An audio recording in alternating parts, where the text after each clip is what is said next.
Hi friends, welcome to Friendly Cooking. நான் உங்கள் ஐஸ்வர்யா.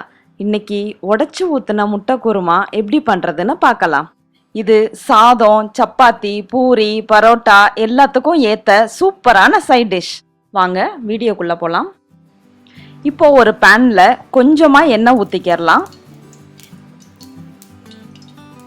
எண்ணெய் நல்லா காஞ்சதுக்கு அப்புறம் 1 டேபிள் ஸ்பூன் சோம்பு, 2 கிராம்பு, கொஞ்சமா கல்பாசி, கொஞ்சம் கருவேப்பிலையை சேர்த்து நல்லா தாளிச்சுக்கலாம்.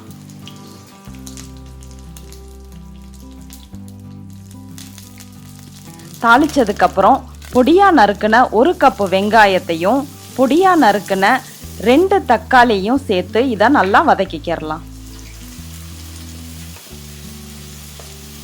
வெங்காயம் தக்காளி வதங்கிறதுக்காக 1 டேபிள் ஸ்பூன் உப்பு சேர்த்துக்கலாம்.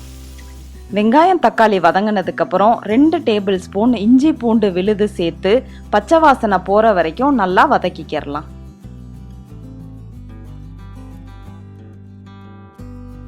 பாருங்க, இஞ்சி பூண்டு நல்லா வதங்கிருச்சு. இப்போ மசாலாக்களை சேர்த்துக்கலாம். 2 டேபிள் ஸ்பூன் மிளகாய்த்தூள்,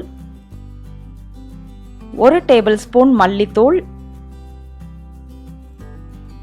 1 டேபிள் ஸ்பூன் சீரகத்தூள், 1 பிஞ்ச் மஞ்சள் தூள்.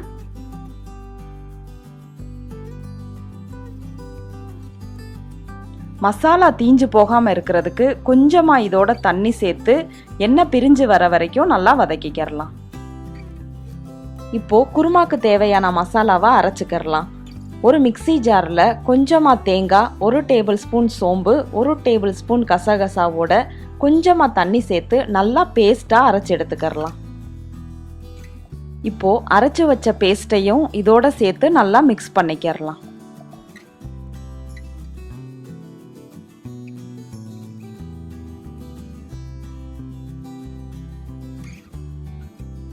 பாருங்க, எண்ணெய் நல்லா பிரிஞ்சு வந்துருச்சு.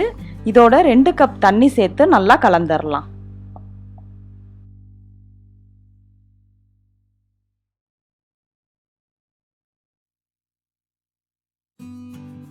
இப்போ அடுப்பை ஹைல வச்சு கொதிக்கிற வரைக்கும் வெயிட் பண்ணலாம். தண்ணி நல்லா கொதி வந்துருச்சு. இப்போ முட்டையெல்லாம் ஒன்னொன்னா உடைச்சு ஊத்திடலாம். முட்டைய கொஞ்சம் கேப் விட்டு ஊத்துங்க, அப்பனாதான் ஒன்னோட ஒன்று சேராம இருக்கும். இப்போ மூடி போட்டு 5 நிமிஷம் வேக வைக்கலாம். 5 நிமிஷம் கழிச்சு ஓபன் பண்றேன். ஆஹா, கம கமன்னு முட்டை குருமா ரெடி ஆயிடுச்சு. இந்த ரெசிபியை நீங்களும் வீட்டில் ட்ரை பண்ணி பாருங்க. லைக் பண்ணுங்க, ஷேர் பண்ணுங்க, மறக்காம நம்ம ஃப்ரெண்ட்லி குக்கிங் சேனலை சப்ஸ்கிரைப் பண்ணுங்க. தேங்க்யூ.